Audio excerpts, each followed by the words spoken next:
माझे नाव संस्कृती अंकुश बोराटे. माझ्या शाळेचे नाव जिल्हा परिषद प्राथमिक शाळा पिंपळगाव आळवा. मी आता 8वी मध्ये शिकत आहे. मी तुम्हाला जे 2 शब्द सांगणार आहे ते तुम्ही शांत चित्तेने ऐकावे अशी माझी नम्र विनंती. आजच्या गौरवशाली दिवसाच्या आदल्या रात्रीची कल्पना करा. 14 ऑगस्ट 1947 ची ती रात्र. ब्रिटिश राजवट संपायला काहीच तास उरले होते. लाखो भारतीयांच्या डोळ्यात उत्सुकता, हृदयामध्ये भीती आणि मनात स्वातंत्र्य मिळवण्याची आशा होती. प्रत्येक जण त्या एका क्षणाची वाट पाहत होता जेव्हा गुलामीची काळोखी रात्र संपूर्ण स्वातंत्र्याची सकाळ होती.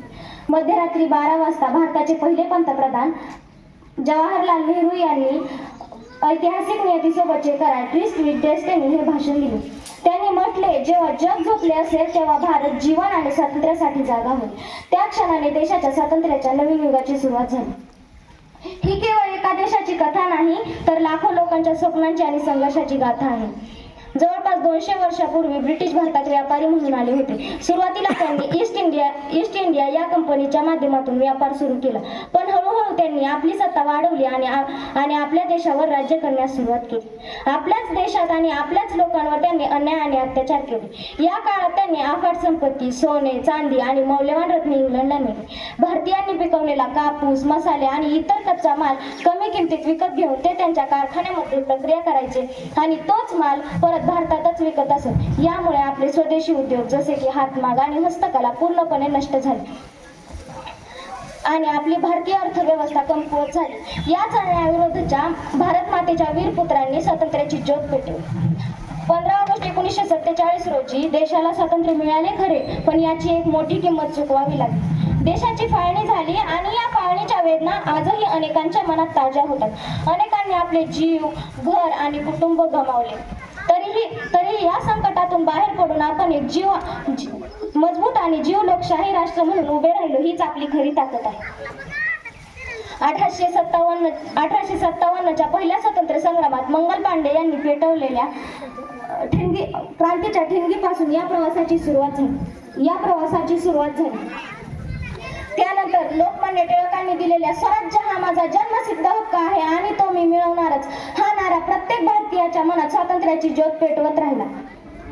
महात्मा गांधीजींच्या अहिंसक असहकार आंदोलनापासून ते नेताजी सुभाषचंद्र बोस यांच्या सशस्त्र क्रांतीपासून प्रत्येक मार्गाने भारतीयांनी स्वातंत्र्यासाठी लढा दिला. सुभाषचंद्र बोस हे स्वातंत्र्य संग्रामातील एक धडाडीचे आणि कणखर व्यक्तिमत्व होते. त्यांनी ब्रिटिशांविरुद्धच्या लढ्यात आझाद हिंद सेना, इंडियन नॅशनल उभारली आणि तुम मुझे खून दो मैं तुम्हें आझादी दूंगा असे आवाहन करून लाखो तरुणांना प्राणार्पण करण्यास प्रेरित केले. त्यांचा असा ठाम विश्वास होता की केवळ अहिंसेनेच नव्हे तर सशस्त्र क्रांतीनेच स्वातंत्र्य मिळवता येईल. राणी लक्ष्मीबाई, भगतसिंग, राजगुरू, सुखदेव, चाफेर बंधू यांसारख्या असंख्य अज्ञात वीरांनी आपल्या रक्ताच्या प्रत्येक थेंबाने मातीला पावन केले आहे. याच स्वातंत्र्याच्या लढ्यात अनेक अविस्मरणीय घटना घडल्या. 13 एप्रिल 1919 रोजी पंजाबमधील अमृतसर येथे रॉलेंट ॲक्टच्या विरोधात निषेध करण्यासाठी लाखो लोक शांततेत जमा झाले होते. परंतु जनरल डायर नावाच्या क्रूर अधिकाऱ्यांनी कोणतेही कारण नसताना आणि कोणतीही पूर्वसूचना न देता बागेच्या एकमेव अरुंद प्रवेशद्वारावर आपल्या सैनिकांना उभे केले आणि गोळीबाराचे आदेश दिले.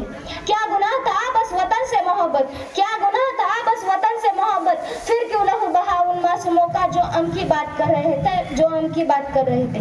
शिरीष कुमार यांसारख्या लहान क्रांतिकारकांनीही प्राण दिले. केवळ 15 वर्षाच्या शिरीष कुमारने तिरंगा हाती घेऊन मोर्चाचे नेतृत्व केले. आज आपण 79 वर्षे पूर्ण करत असताना आपल्याला एका समस्येवर लक्ष देण्याची गरज आहे, ती म्हणजे स्वच्छता. महात्मा गांधीजींचे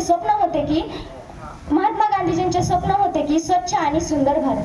चला तर आज आपण एक शपथ घेऊया की प्लास्टिकचा वापर बंद करून स्वच्छ आणि सुंदर भारताची निर्मिती करूया. एवढे बोलून मी माझे भाषण संपवते. पुन्हा एकदा तुम्हा सर्वांना स्वातंत्र्य दिनाच्या खूप खूप शुभेच्छा. धन्यवाद.